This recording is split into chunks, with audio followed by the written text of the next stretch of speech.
Everyone. तो आज है छठ पूजा का नहा खा डे 1। इसके अंदर जो व्रत करती है वो औरतें लौकी भात खाती हैं, जैसा कि आप सभी को पता ही है। तो आज मेरी मम्मी ने भी छठ का व्रत रखा है।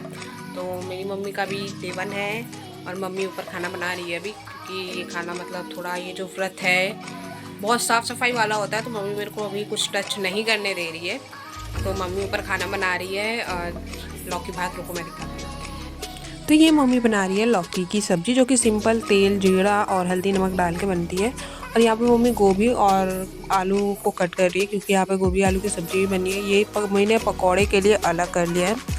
सो अब यहाँ पे मम्मी ने तेल डाल दिया है कढ़ाई में। अब ये मम्मी यहाँ पे गोभी फ्राई करेगी, क्योंकि पहले गोभी आलू की सब्ज़ी बनाएगी, उसके बाद मम्मी पकौड़े बनाएगी। तो यहाँ पर सिंपली मम्मी जीरा डाल के आलू गोभी को फ्राई कर रही है। आलू गोभी की सब्ज़ी बनाना है मतलब खाने का मन है तो बनाना है, इतना ये इम्पॉर्टेंट नहीं होता है। आलू गोभी की सब्ज़ी इम्पॉर्टेंट होता है लौकी की सब्ज़ी। तो यहाँ पे लौकी की सब्ज़ी बनाने के बाद मम्मी ने दाल बना ली और अभी मम्मी डाल रही है इसके अंदर छौंका। दाल का छौंका लगा रही है, और क्योंकि ये ज़रूरी होता है दाल में छौंका लगाना। और यहाँ पे चने की दाल ही मम्मी ने बनाई है। चने या अरहर की दाल आप बना सकते हैं, इसके अलावा आप और कोई दाल बना के नहीं खा सकती, ये नियम होता है। तो मम्मी ने तो चने की दाल बनाई थी। उसके बाद मम्मी यहाँ पे चावल को धुलने लगी। चावल चढ़ाने के बाद मम्मी ने यहाँ पे बेसन के मसाले अच्छे से रेडी कर लिए, सारे मसालों को डाल के, और वहाँ पे पूरा पेस्ट उसका घोल रेडी कर लिया। उसके बाद मम्मी यहाँ पे पकौड़े भी तलने लगी, जिसके लिए मम्मी ने आलू भी काट लिए थे। तो यहाँ पे मम्मी पकौड़ों को तलने लगी।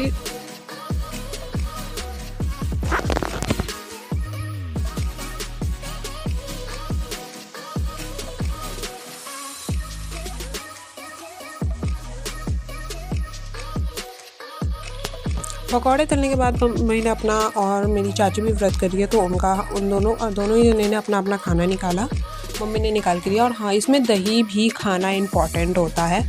उसके बाद यहाँ पे लौकी की सब्ज़ी, आलू गोभी की सब्ज़ी, दाल चावल और पकौड़े वगैरह सारी चीज़ें मम्मी ने निकाल के खाना स्टार्ट कर दिया था, क्योंकि ऑलरेडी बहुत लेट हो चुका था। और नियम था कि मम्मी लोग के खाना खाने के बाद ही हम लोग खाना खा सकते थे। और मुझे बहुत ज़्यादा भूख लग रही थी। सो मम्मी ने अपना खाना स्टार्ट कर दिया। खाना खाने के बाद इन लोगों के मैंने लगाए पैर में आलता। आलता लगाना भी ज़रूरी होता है। जब तक छठ चलेगा तब तक इनके लोगों के पैर में डेली ही आलता लगेगा। तो मैंने इनके पैर में आलता, महावर बोलती हूँ वैसे मैं, महावर मैंने लगा दिया। उसके बाद मेरी मम्मी के पैर देखो कितने प्यारे लग रहे हैं, सुंदर सुंदर से, है ना। तो उसके बाद महावर लगाने के बाद मम्मी पापा चले गए थे मार्केट, कुछ सामान लेना था, क्योंकि हम लोग कोसी भरते हैं तो उसका सामान लेना ज़रूरी था। बाद में भाई एक का 3 रेट कौन देने जाए।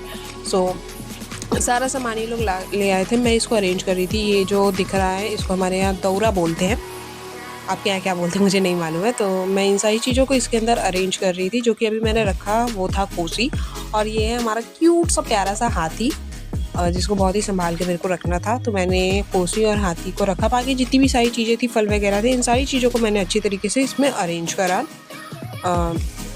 अरेंज करके एक साइड रखना था, क्योंकि पैर ना लग जाए कहीं या कोई गंदे हाथ से ना छू दे। तो इन सारी चीज़ों का बहुत ज़्यादा इसमें ध्यान रखना था। तो मैंने अपने हाथों को धुल के सारी चीज़ें अरेंज करना स्टार्ट कर दिया। मेरी मम्मी अनानास भी लेके आ चुके थे, मम्मी पापा, और नारियल, और बड़ा वाला जो नींबू होता है, नारंगी बोलते हैं शायद उसको, आई डोंट नो। तो मम्मी वो भी लेके आ गई थी, जिसको मैं अच्छी तरीके से अरेंज कर रही हूँ। सूप भी ले आई थी। मेरी मम्मी एक ही सूप लाई थी, क्योंकि हमारे पास पीतल का सूप है, तो हम बांस का एक ही सूप लेके आए थे। Okay bye.